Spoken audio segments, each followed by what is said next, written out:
এইরকম দেখায় আপনাদের খোঁজ নেন প্রশাসনে বসে আছেন খোঁজ নেন this is the last time I will not listen to this থামাই দেন আজকে আমি ভদ্রতা করে থামাইছি নেক্সট টাইম কিছু আপনাদেরকে বুড়া আঙ্গুল দেখায় আপনারা কিছু করতে পারেন না এইরকম দেখায় আপনাদের খোঁজ নেন প্রশাসনে বসে আছেন খোঁজ নেন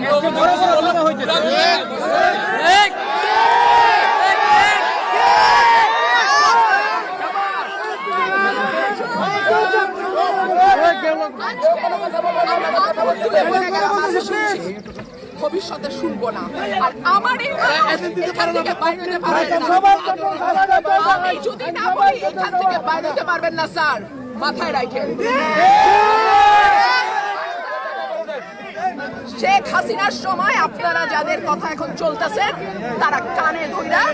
খাটের নিচে থাকতো স্যার আমি রুমিন ফারহানা কোনো দল লাগে না আমার